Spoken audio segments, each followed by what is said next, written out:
This time we're looking at garden centre supply chains and specifically the opportunities for smaller growers to get involved. In this particular case, we're going to follow a group of producers in Dorset and Somerset and look at how they've managed to work together to supply garden centres like this one in Bristol.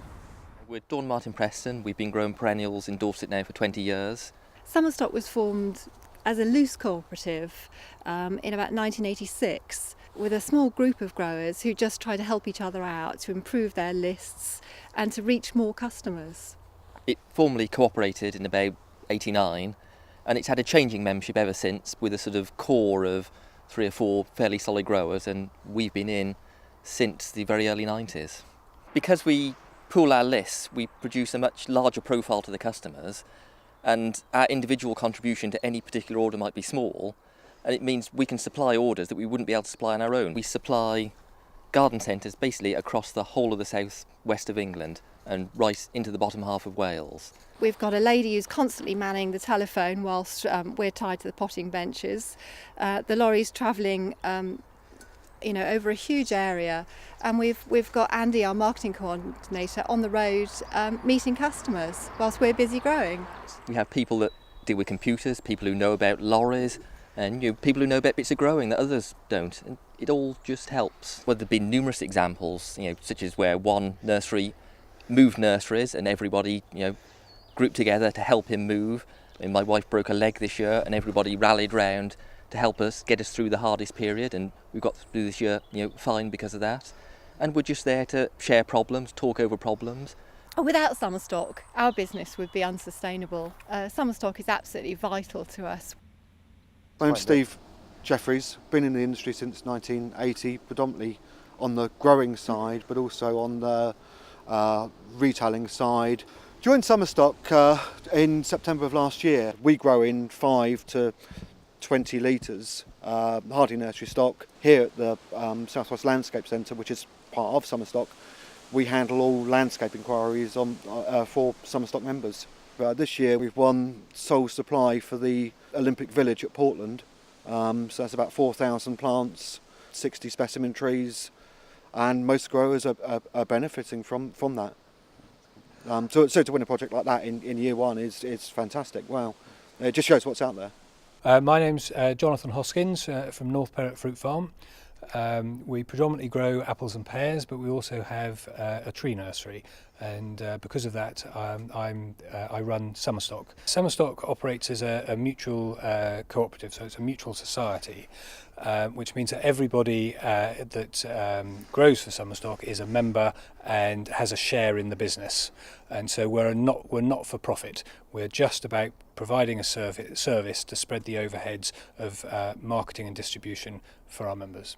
We supply everybody from a farm shop that may be selling a trolley or 2 of plants a week to big national chains, although maybe on a regional basis. There are pros and cons to all customers, but in the market position that we're in, we need to be able to be flexible to fill all the gaps that the larger companies can't do. So we need to be able to react efficiently with small customers, as well as giving the impression of being a large company to the larger customers. Communication is obviously paramount in a cooperative, both for planning and development of the cooperative and on a day-to-day basis. So on a planning side and a review side, we have monthly growers meetings. So our system starts with a monthly sales list going out to customers. Our growers will have told us which plants are available for the following month. We then print that list out, send it out to our customers. There's also a weekly backup, which is a looking good list. Once the customers have got their sales list, the orders come into the office, and they all come into effectively a single point. They're put onto the software, and the software then will either fax out or email out the order to grow. Each grower then immediately knows what plants they're going to be producing for that particular order. We've trained our customers to place their orders by Tuesday lunchtime. Our lorries go out on a Wednesday round all the nurseries, bringing those plants back into a central point. They're all labelled up on the trolleys by the growers as to which plants are which order. We managed to get them all onto the right trolleys, the trolleys into lorry loads, and then the lorries that go out on a Wednesday afternoon will start often delivering Thursday and Friday. Customers have the ultimate say in quality.